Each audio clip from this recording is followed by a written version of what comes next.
Hi, everyone. This is Jason Burack of Wall Street for Main Street. Welcome back to another Wall Street for Main Street podcast interview. Today's special guest is a returning guest. I haven't had him on in a while. I want to get his insights on this because he is the co-host of the Ron Paul Liberty Reports on Friday. He also wrote a book years ago called Set Money Free. Chris Rossini, thank you for joining me again. Jason, great to be with you again. So, Chris, we're recording this interview on Wednesday, May 3rd, 2023. Just absolute craziness. Today, the Fed raised interest rates again, another quarter point. Sounds like they might be done or it's close to being done, but they've raised interest rates a lot in the last 12 months. Really, though, a lot of this, not just the rate hikes, we'll talk about the Austrian theory of the business cycle and the boom bust cycle that is the artificial boom and bust that is going to be causing with the rate hikes and the artificial boom that was for 15 years. But first, I want to get your thoughts on the debt ceiling. So both political parties, they're just slinging mud back at each other. What are your thoughts on government spending and the debt ceiling? Well, considering that the debt ceiling has been raised, I think 90 plus times, nothing is surprising.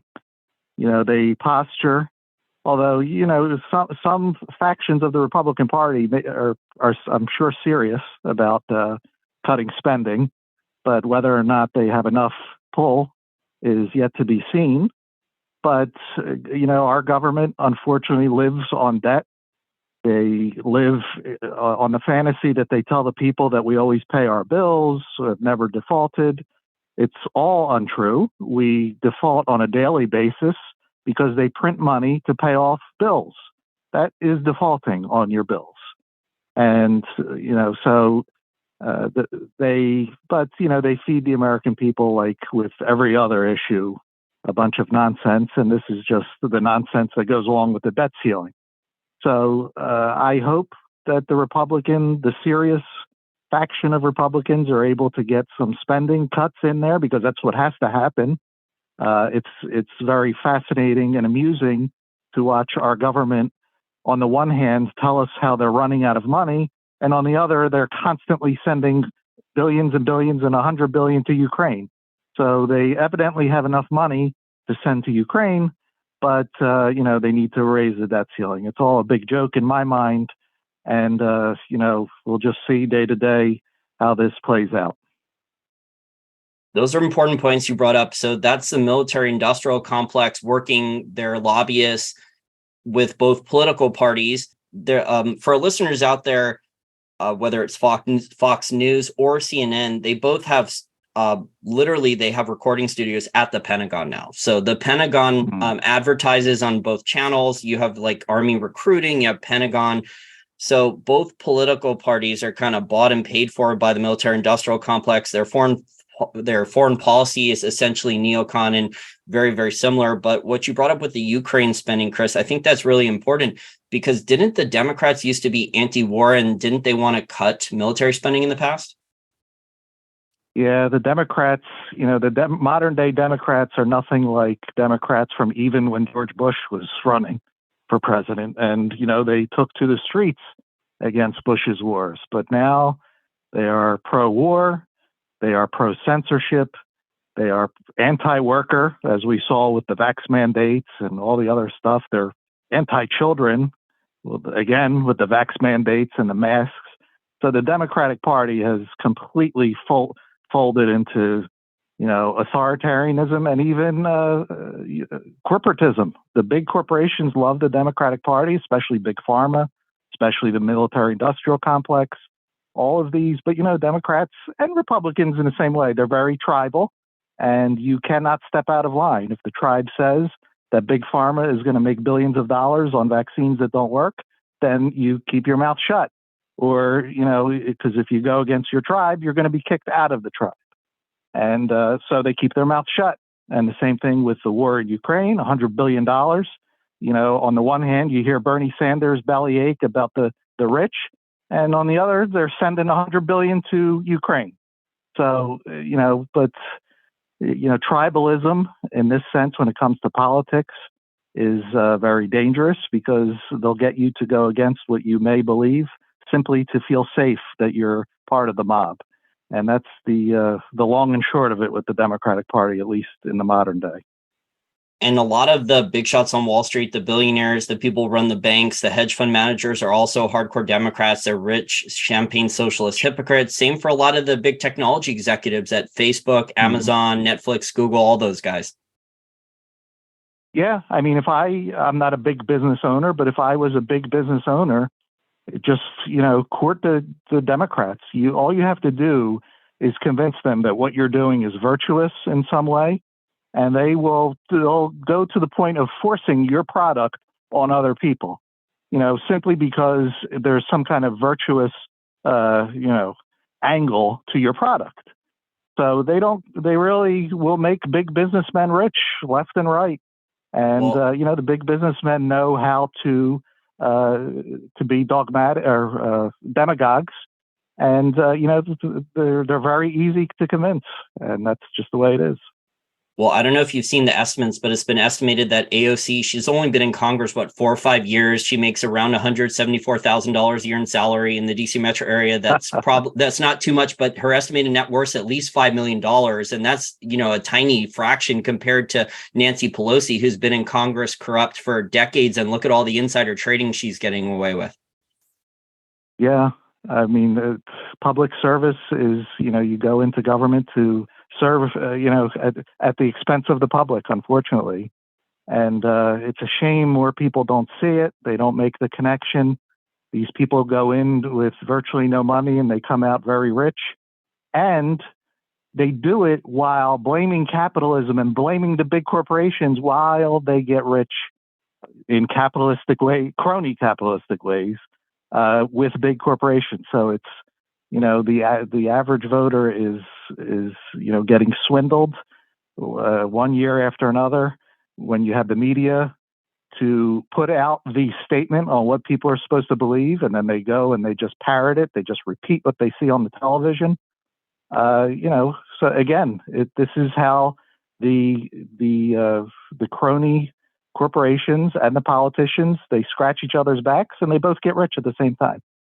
And this is the problem with the political class in DC. A lot of people here have law degrees, and the Cantillon effect from all these basically 15 years of artificially cheap interest rates, the quantitative easing, and central bank balance sheet expansion. Then you have basically just perpetual increases in government spending. I just saw an article, Chris. I was Googling the the debt ceiling articles, and I was reading mainstream articles, and it was so disgusting. They were talking about it's responsible government just to raise the debt ceiling so the government can run. No one's talking about really cutting the spending. Any of the spending cuts people are screaming at. Both political parties seem to want to agree on increasing military spending one way or another too. Yeah, it's fascinating because the government robs us of what, 4 or 6 trillion. I don't even know what they're up to, what the budgets are up to, 6 trillion. And then they complain they're 31 trillion in debt. There's way more, liabilities on top of that, and they have no money. This is a class of people that robs and still runs out of money. So, I mean, when you have this type of environment, it's going to attract the worst types of people because they would look at the government and be like, oh my gosh, look at this. Look at how you could get rich and nobody will ever do anything to you. Look at how big pharma, the military does it, all the wars, Afghanistan. Nobody does anything to you. Fauci, nobody does anything. So no bankers going to prison since the 1980s. No bankers, yeah. So what does that do? People look at this with people with the worst intentions and think, I got to get into government. This is the easiest money that you could possibly make. And you don't even have to do anything. You just got to propagandize people. And that's, I think this is late empire stuff that we're living in. So this may be towards the end when all the vandals come in and just take, that's what happened with the Soviet Union. At the end, the vandals come in and grab what can still be grabbed before it's all gone. So, but in the meantime, it's ugly to look at and it's ugly to be a part of because they rob me and they rob you. So, but we just call it the way we see it.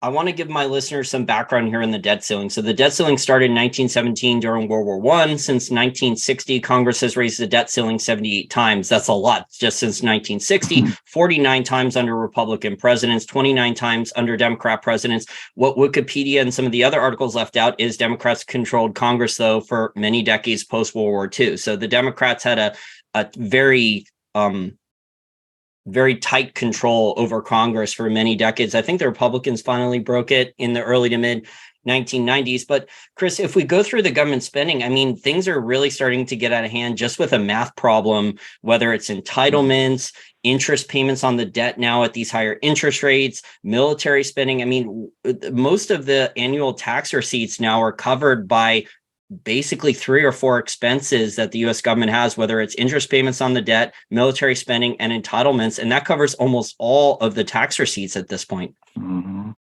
Yeah.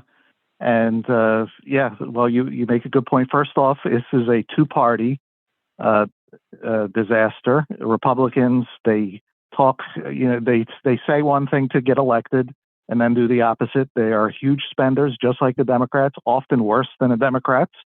When you look at Bush, you even look at Trump, very huge. They add to the debt, they spend, but when they're out of power, they act like lambs that are innocent. They're going to cut your taxes. No, they're not. Or if they do, they'll just tax you with inflation. So you're not getting any tax cuts. And yeah, don't they also, sorry to interrupt, Chris, don't they also repeat a lot of libertarian talking points? So they're talking about how they're reducing rules, regulations, government employees are cutting taxes. But I mean, the Trump tax cuts were targeted. You had to make between 70,000 a year and 400 something thousand a year. So the average person out there didn't get any benefit from the Trump tax cuts. Now those things are expiring.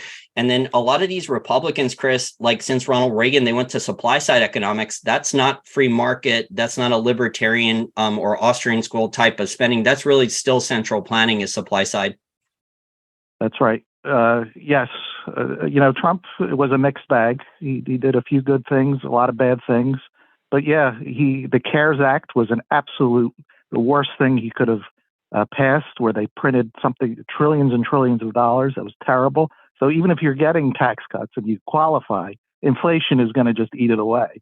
So yeah, but what's happening is other countries are having enough of this, and they are de-dollarizing, and that is the real debt limit. Now, it's not going to be a vote in Congress. It's other countries saying, you know what, we don't need the dollar anymore. And the U.S. empire has survived by basically forcing other countries to use dollars. So we'll print it and you're forced to use it. Just try not to use it and you see what happens to you.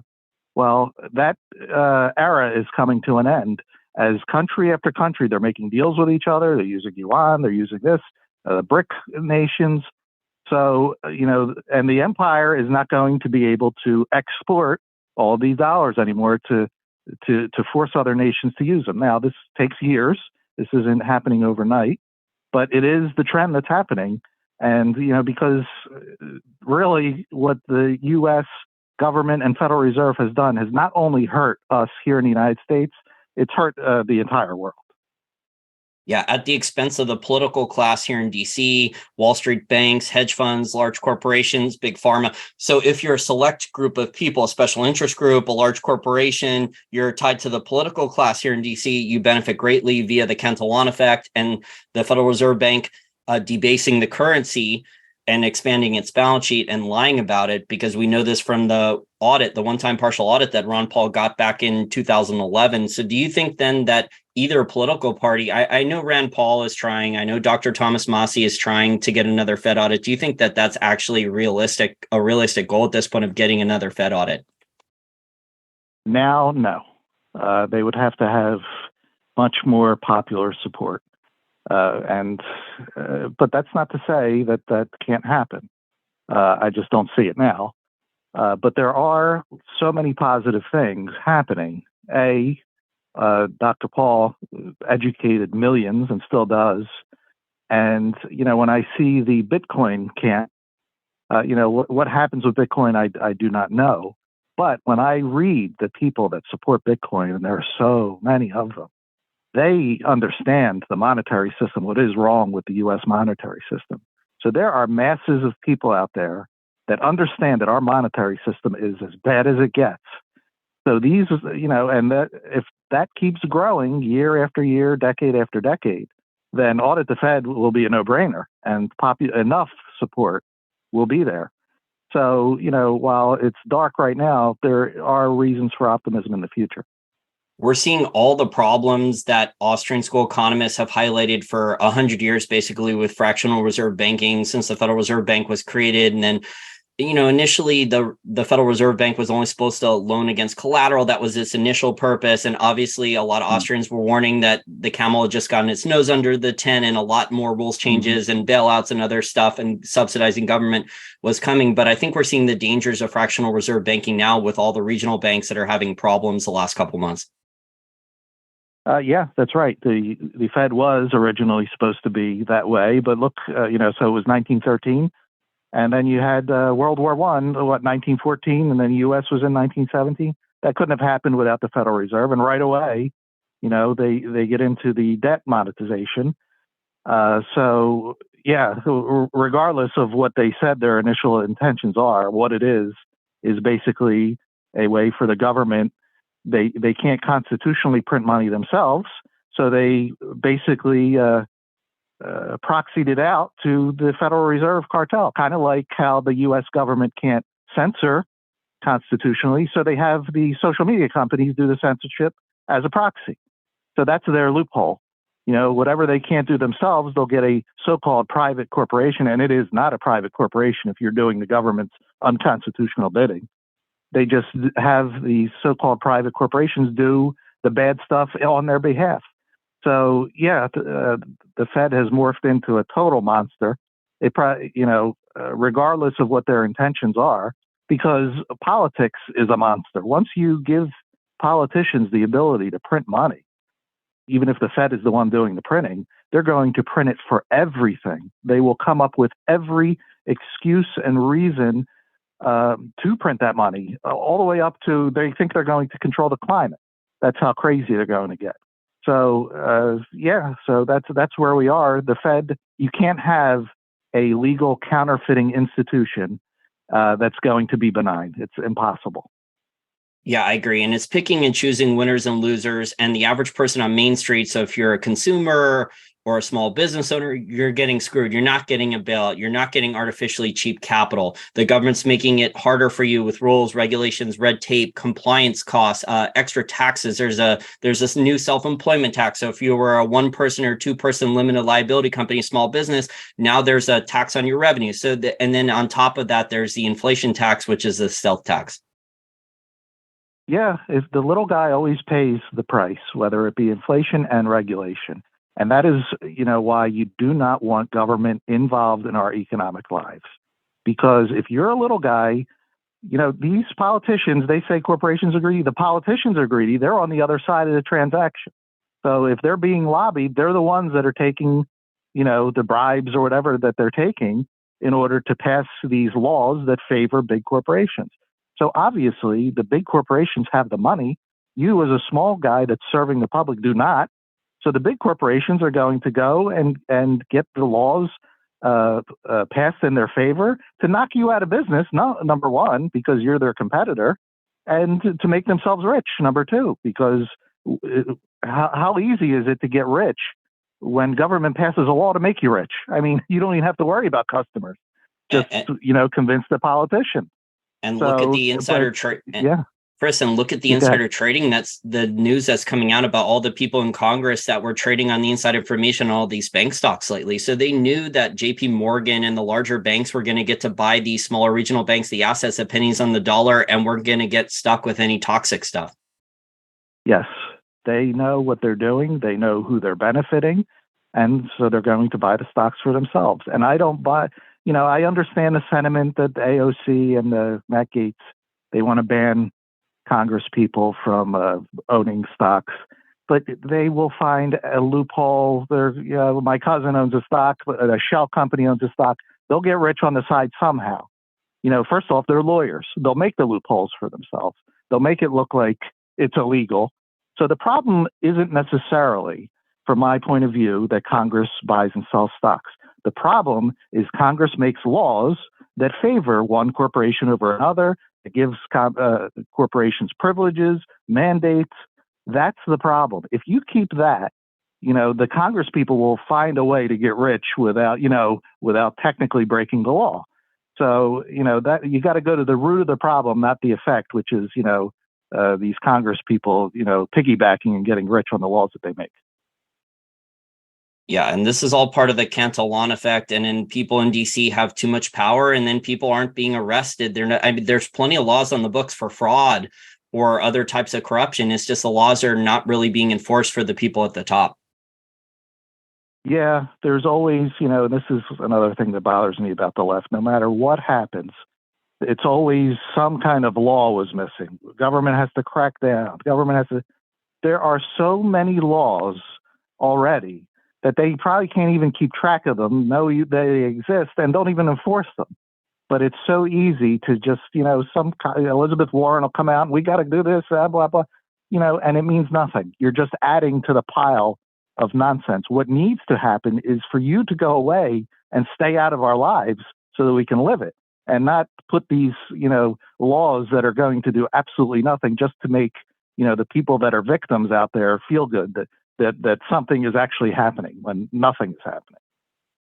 So I want to talk about the Austrian boom and bust cycles, the Austrian theory of the business cycle. You brought up 1917 when the debt ceiling, and also the 1920s. For our listeners out there, you can go and read the Murray Rothbard book called America's Great Depression. And really one of the best parts of the book is Murray is talking about all the details leading up to the October 1929 crash, how the Federal Reserve Bank was really loose with currency and credit creation. It was part of it was because of World War I, because of war funding, but there was also an enormous construction boom. If that sounds similar to now, we had an enormous commercial real estate and skyscraper boom back then too. And it seems that now with the Federal Reserve Bank, after what, Chris, the last 3 years or so, just trillions and trillions of currency creation. I don't know the exact number of currency and credit creation, but it was many trillions, not just the Fed, these other central banks too. And then all of a sudden, after the analogy here is the car going at top speed over 120 miles an hour. Now the Fed in only 12 months just slams on the brakes, and here comes the interest rate. So predictably, the car is going to either crash after going top speed and slamming on the brakes, or it's going to spin out of control.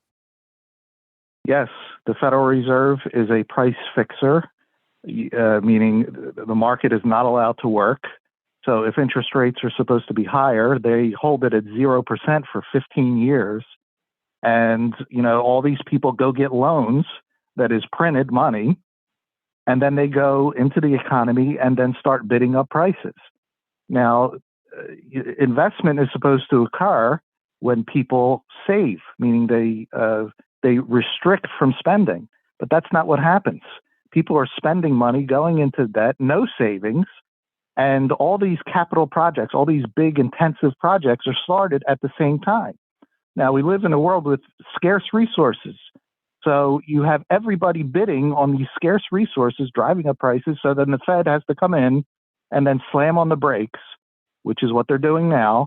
And then all that waste that should have never taken place in the first place now has to be liquidated.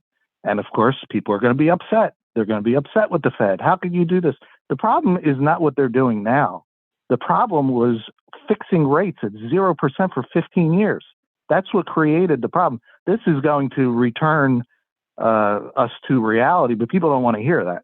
They just see these banks falling apart that made these stupid investments, at zero rates. And, they think that the Fed is the bad guy now. Now, the Fed is a bad guy, but not because of what they're doing now. But, pushing interest rates down to zero when they should not have been created the big problem. And now, we're seeing the consequences of it. Yeah, I mean, the Fed didn't tell these regional banks to make 60 or 70% of their loan book in commercial real estate. The Fed didn't tell specifically these real estate developers to go on a teardown boom and go and buy, say, an expensive piece of land in DC metro area or New York City, Long Island, or any of the other metro areas for 500,000 to 800,000, knock down an older house, and then go build a McMansion and try to sell it for 1.5 or $2 million, or knock down other parts of this teardown boom that happened over the last 15 or so years with artificially cheap interest rates, go and knock down what a 1 or 2 floor strip mall and go and build a giant office park. Yeah, that's. But what's intoxicating and why people keep falling for this is it looks like it's good. It looks like it's booming. Trump was taking all this credit of, I pick on Democrats. Well, Trump, and Republicans, the same thing. His economy was great. Now, there were better things than Biden. I'm not saying that. But it was not great. It was all artificial. It was all cheap money doing the things that you just described and much, much more. So it looks great. But you want something that's genuine. You want sound money, market interest rates, so you get genuine prosperity, not this fake boom. And then now we're going to go through a bust that's going to be very real, that's going to hurt a lot of people. So that's what the Federal Reserve, because we do not have a market, but we have this institution that shouldn't exist. That's what it creates. It creates fake booms and then a very real and painful bust. And then what's been happening since 2008, really even more so than any time in the past in history, is the Fed picks winners and losers, and the Fed is basically doing bailouts to selective entities, or they're allowing the large banks to be basically too big to fail. And what we've seen recently is JP Morgan is basically getting subsidized by the Federal Reserve Bank and the FDIC to go and buy the quality assets of these regional banks like a First Republic Bank. And then all the risks or liabilities or bad stuff, the toxic stuff, is just dumped onto the taxpayer or the regular person. Yeah, well, that's, the Fed is not just a separate institution itself. The Fed is a cartel for the biggest banks, not every bank. Every bank is a part of the Federal Reserve System, but that Federal Reserve System is there to protect the biggest banks like JP Morgan, like Goldman Sachs, like the other major big ones. That's why, you see these smaller regional banks go under, and the world isn't falling apart, and the Fed isn't, going nuts. Now, if it was JP Morgan, that would be a much different story. So it's there to protect the big banks, meaning those big banks could be as reckless as they want to be, and the Fed will bail them out. Same way. That's why the Fed is there. It's there for two purposes, major purposes. One, to finance the government with money created out of thin air, and the government gave them that privilege. But the Fed's the other angle is for the big banks, to keep them in business. Even if they should go bankrupt, they will be bailed out. The Fed will print the money. The taxpayers will pick up the bill, and that's why the Fed is it's corruption writ large. But when you control the money, you control a lot of other things too, like the media and everything else. So it's a tough thing to get rid of once it's so entrenched. And I don't think the Fed's being honest about the money supply numbers that are being released. So I think there was many trillions that have been created since 2008, 2009. We know this from the one-time partial audit Ron Paul got back in 2011 about the 2008 and 2009 bank bailouts. So Ron Paul and his staff actually got to read the bailout documents. You mentioned Trump, and he was claiming how good the economy was. Well, we also had the 2019 repo crisis, and look at all the entities that had to be bailed out. There were money market funds, large banks, large hedge funds. All these entities had to get secret bailouts back in 2019 too. And this is why we really need more Fed audits, more transparency. But I think the people in power in DC and on Wall Street don't want that. No, and you really, any official statistic that you see, take it with a grain of salt. They could do whatever they want to come up with those statistics. And if they're okay with you seeing it, they'll let you see it. The moment that they don't want you to see it, they just won't show anymore. They've done that in wars. They'll tell you about people dying until they don't want to tell you anymore, and then they stop. And if it's a money supply figure, they'll let you see it up to a point to where if we don't want the public to know this anymore, and then they'll stop releasing it. So whatever they're comfortable with releasing to the public, they're comfortable with. And if they ever get uncomfortable, they'll just stop, and that's it. But whatever you see, realize that they're okay with you seeing it. and take it with a grain of salt.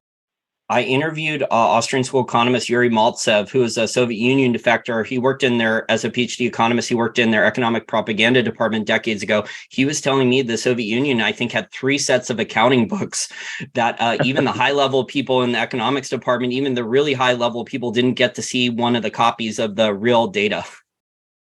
Yeah, well, I mean, look how they're telling us that inflation is 5%, 8%. No, it's not. Go to the supermarket. I'm paying double for many things, 100%. But they'll say it's 5%, 8%. So, yeah, of course there's different numbers. They're not going to tell you the real number, even if it's, I don't even know if it's possible to get, but it sure as heck is not 8%. It's much higher, at least double, but, that's how it is. They live on lies, and they depend on people believing those lies. Yeah, I agree. John Williams of Shadow Stats had stagflation at like 16 or 17% before the numbers started to go down. And he's not some crazy crackpot out there making up numbers. He's just using the old government formulas back from 1980 and 1990 when the government was more honest and tracked a fixed basket before they started doing substitution, hedonics, geometric weighting, chain CPI, all the different shenanigans that a PhD economist, I just call it economic propaganda, can come up with. Mm-hmm. Oh, yeah.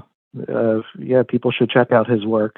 And, we're in this business to where we watch this constantly. The average person, they want to trust the government. They do their daily lives, and, you get a few snippets of the media, and you want to trust these people.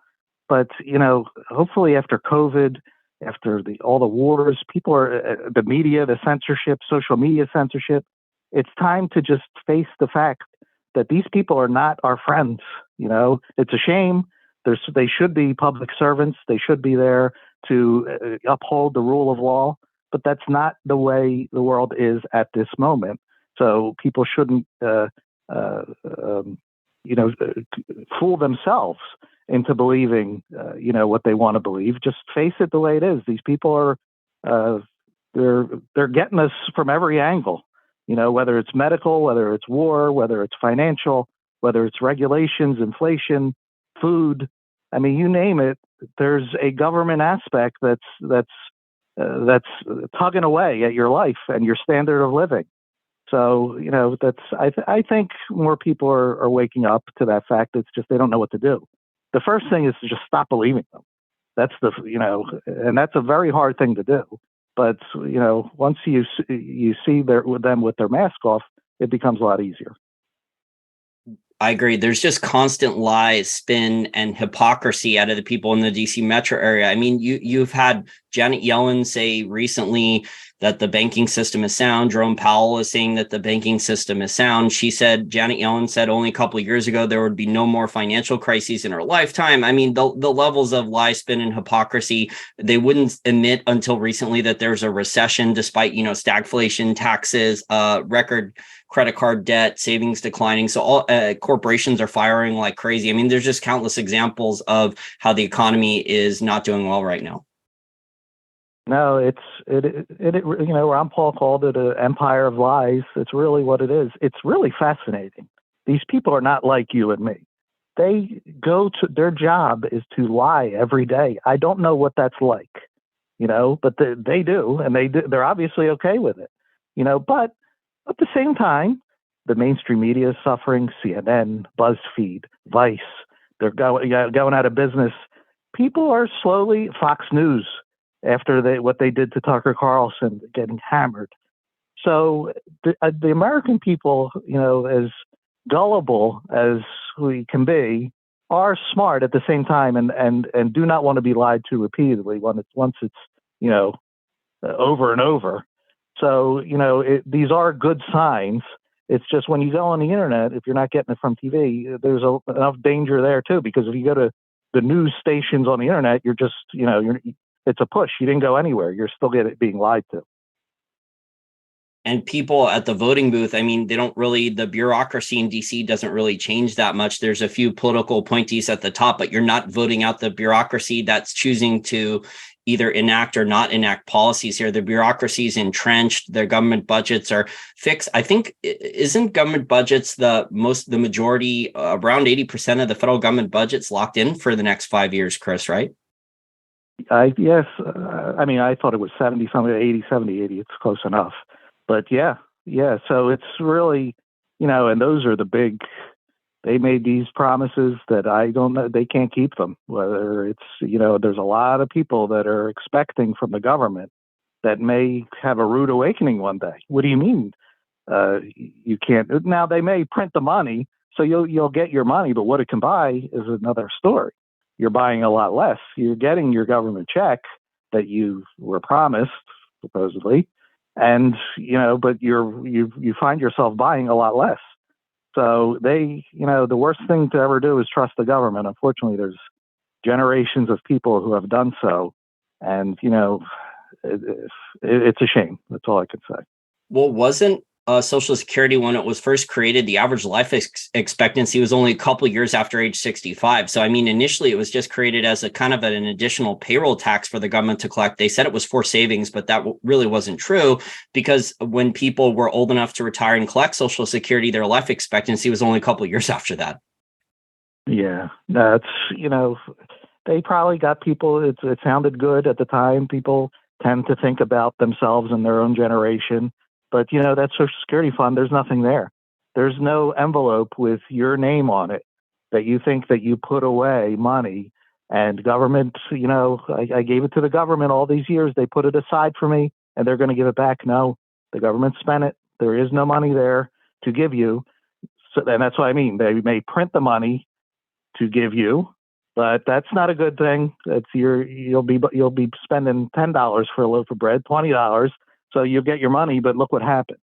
So, like I said, it's trusting the wrong people, thinking that they're going to put away for your retirement, which is a stupid idea anyway. There's no reason for government to take your money to give it back to you someday. But, a lot of people, they think the government programs are good, there to help them. The propaganda is there to tell them that.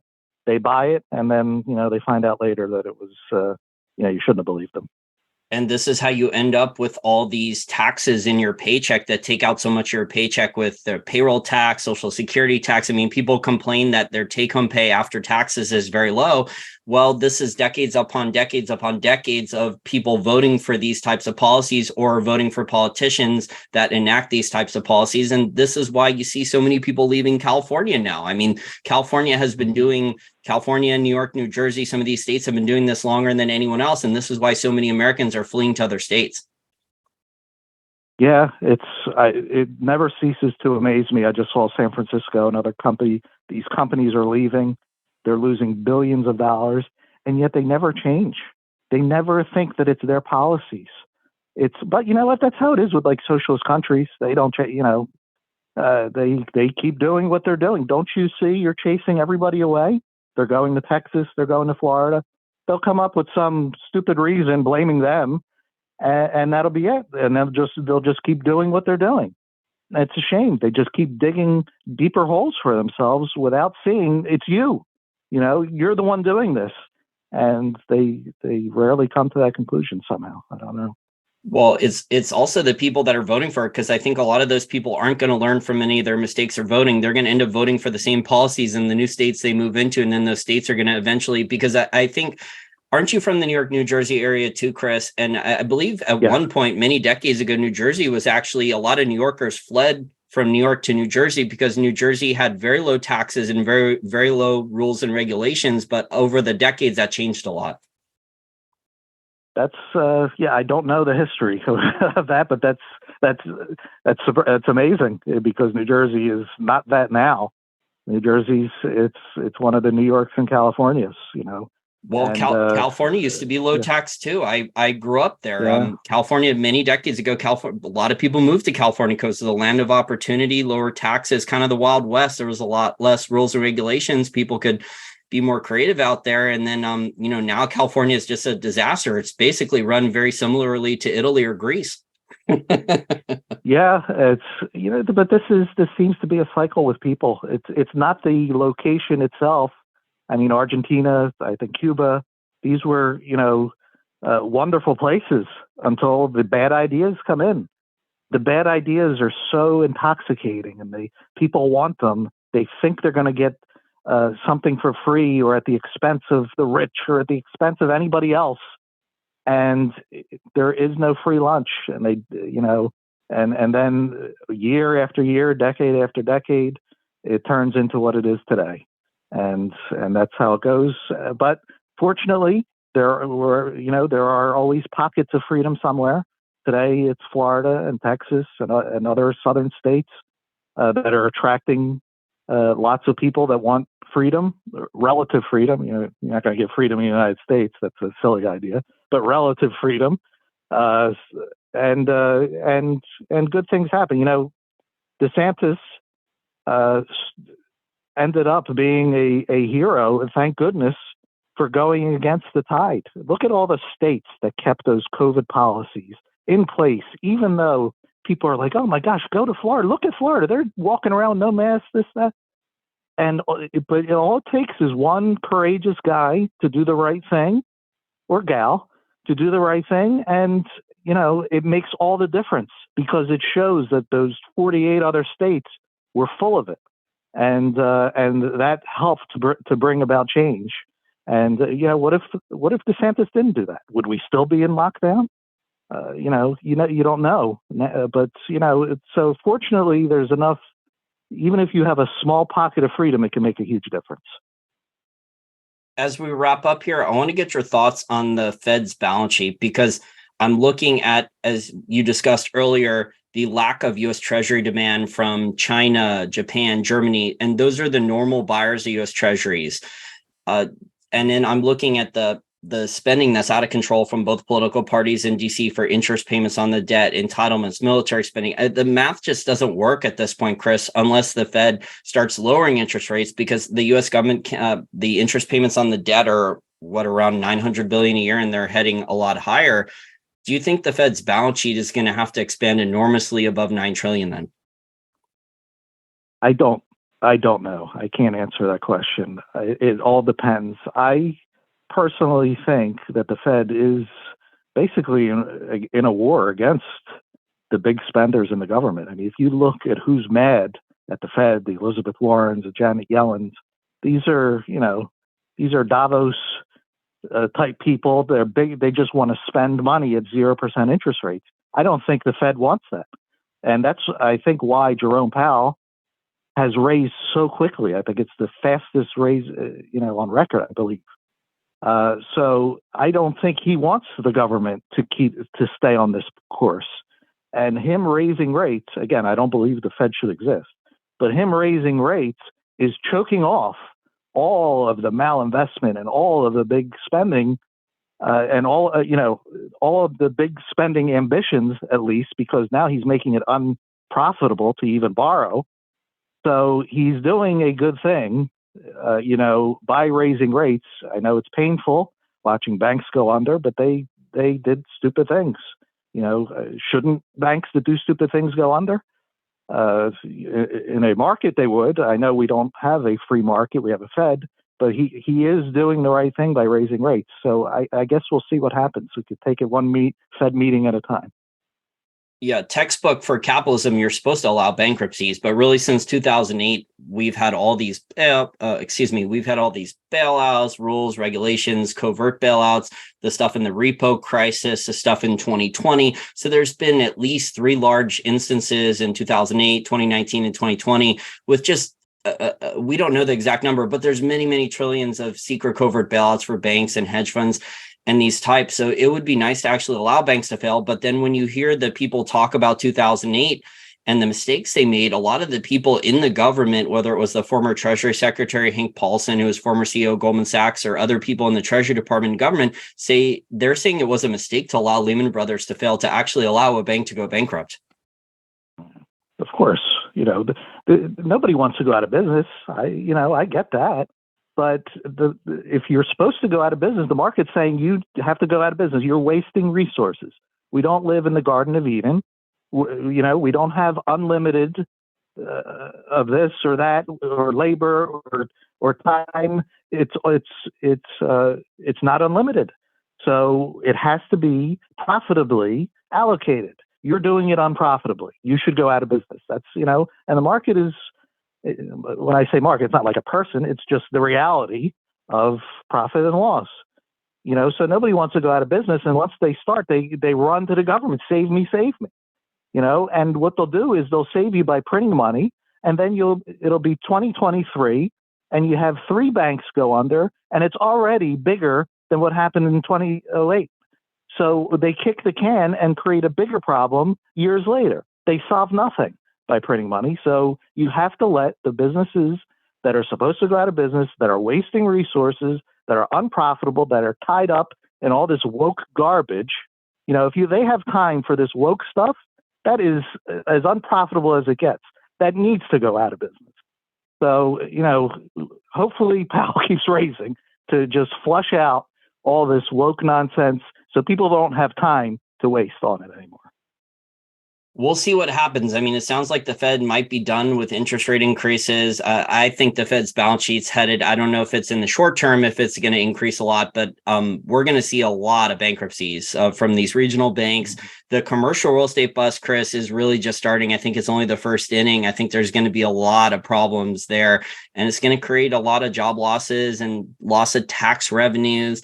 And then we're going to see what if the Fed actually sticks to their guns. But unfortunately, really since 2008, I think the Fed really has not stuck to their guns because they've gotten away with so much zero interest rate policy and just currency debasement. And the government what a lot of people aren't talking about is all these extra tax revenues. So when the government was doing all these bailouts and inflating the asset prices of stocks, bonds, and real estate with the cancel-on effect, the state and local government was raising property taxes a lot, and the federal government was just raking in cash from people trading stocks, bonds, and real estate. I mean, the tax receipts the government has been collecting for asset price inflation the last 15 or 20 years is insane how much it's gone up.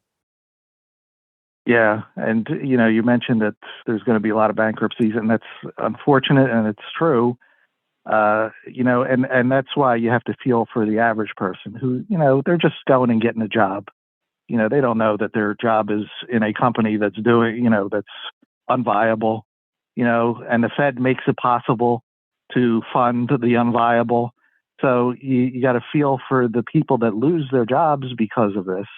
But the other option is to just keep creating, a messed up economy that's just distorted beyond belief. And then, it's really a trick. It's really a tough double-edged sword, and that's why the only way out of this is for people to, understand and want sound money, no counterfeiting. Because this counterfeiting is killing us. And the Federal Reserve and the commercial banks, they have a privilege granted by the government to counterfeit. The Constitution says you cannot counterfeit. The government can't print money. You sure as heck can't, get a private corporation to do it for you, which is what they did. And these are the results. They're terrible, and someday it has to come to an end. Unfortunately, the way it is with people is things come to an end when the pain is just unbearable. And, the Fed and the government are going to make it unbearable, unfortunately. And then there's at least a chance for a positive change.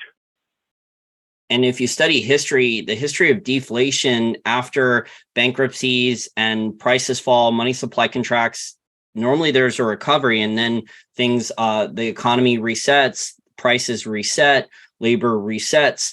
The economy works itself out. The companies and investors who are more disciplined go and buy the assets and then restart businesses.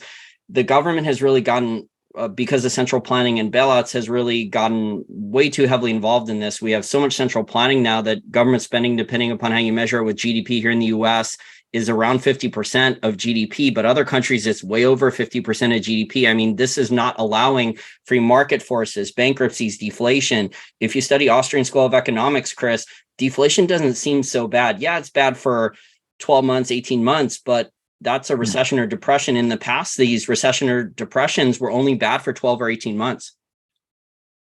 Yeah, no, I mean, it's basically taking the boot off of our necks. I mean, people, it's a two-sided coin. You have the people in Washington who think that they can dictate and make laws for every single aspect, every breath you take.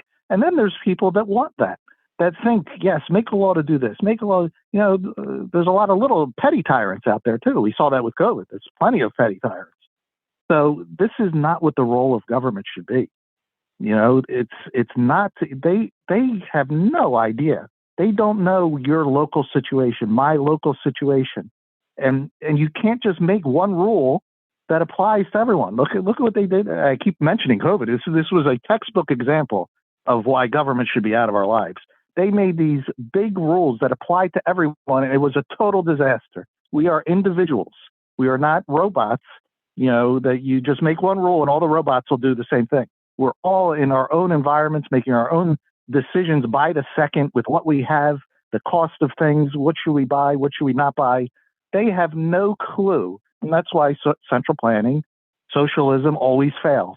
You can't have, these so-called enlightened people at the top that will just manage the whole world. It's impossible, never happen. Not even their AI will make it happen. You just have to leave people alone and let them, work out their own lives, and things will be great.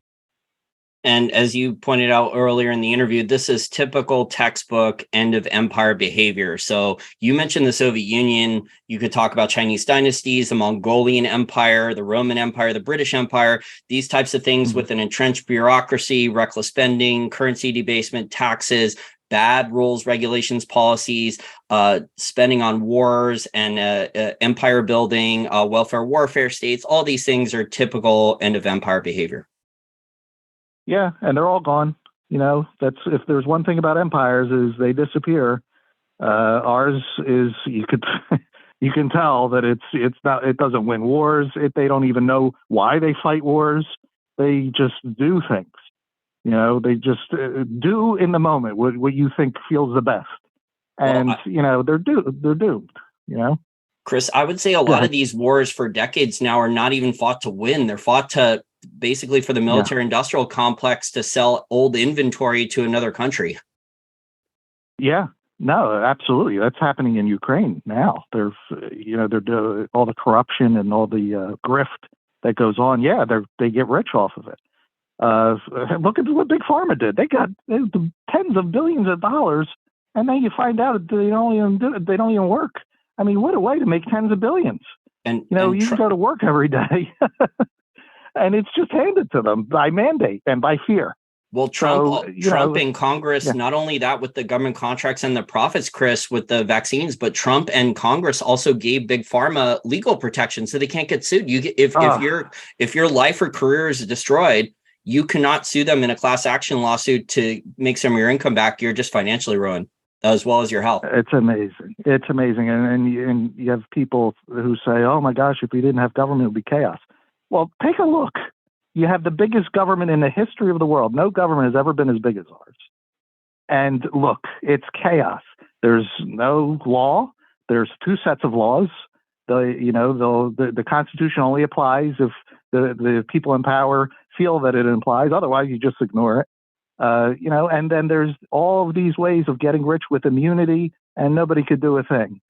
So yeah, this is end of empire. The thing is, our empire is so big that things that are bigger take a little longer to unfold. So if it was a neighborhood empire, it would be out in 2 seconds. But this is a world empire, so they have a lot of people that they feed off of.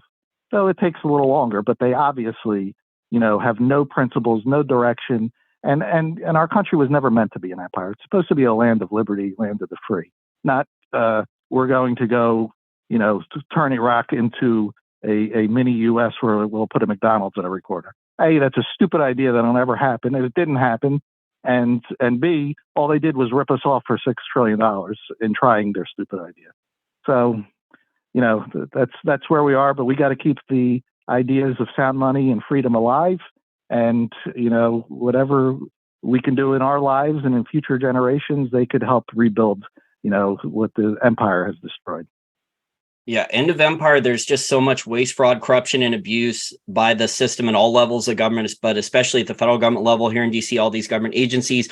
Without the Federal Reserve Bank, without currency debasement, them lying about the money supply, economic propaganda, the Fed blocking audits and lying about how big their balance sheet is and what the money supply is, and then lying about inflation and the jobs report. Without all this economic propaganda and spin, I don't think things could have gotten to this point over the last 15 or 20 years. No, I mean, they rely on compliance. Even you don't have to be gung ho about them. Just okay, yeah, this is good. And look how after COVID they went right to Ukraine, and COVID was forgotten about. Amazing, the biggest crimes in history, and it's just forgotten about for the time being, at least. And they just went to Ukraine and just turned the page, And you could only do that when you have a propaganda apparatus. I think a lot of people realize, after the censorship, people are getting kicked off for telling the truth. Doctors, scientists, if they're censoring the truth, it starts to show. You can't help but notice that, hey, these people they don't have the same interests that I do. And historically, Chris, as things get worse, the politicians and the government look to send people to war. So that's normally a distraction. I mean, the government's looking at these banks failing and implementing central bank digital currencies in the not too distant future, but they need some type of other crisis or distraction to corral people and kind of move them into central bank digital currency, some type of fear porn or other type of war propaganda. Yeah, and that is the scariest thing that we live in now, because our country, unfortunately, is not only provoking with Russia, but also with China. These are two major nuclear powers. If the American people fall for a war with one or both of these, this is not like going to the Middle East and beating up on a country that has very little. These are nuclear powers with they have major populations, major everything. You're not just going to check your phone to see how the war is going. It will affect our lives completely. God forbid that happens. Unfortunately, we're watching every day more provocations because we have the biggest warmongers in the world that don't care, because it's not going to be them that do any fighting. But they just need the right angle to pull the American people in, and you just got to hope that the Americans do not fall for it, because it could be the war to end all wars, not like World War I, the war for democracy and all that other garbage. But this could, if it goes nuclear, then nobody wins. Well, I want to thank you so much for your time today, Chris. And my listeners want to check out the Ron Paul Liberty Report or your book, Set Money Free. How did they do so? Yeah, my book's on Amazon, and please watch us on Rumble. I'm the co-host with Ron Paul on Fridays. It's the Ron Paul Liberty Report. We broadcast every weekday at 12 Eastern live, but it's also there afterwards if you can't make it live. I'm also on Twitter at Chris Rossini. And thank you, Jason, very much for having me on. And is there any Ron Paul Institute conferences coming up soon? Yes, we usually have 3. There's one coming up in June in Houston, and then we have in Virginia, and then in Texas later in the year. Maybe I'll come to the Northern Virginia one. I used to go to that one every year. I know you saw me there. Yeah, I remember seeing you there. Yeah, it's great to see you.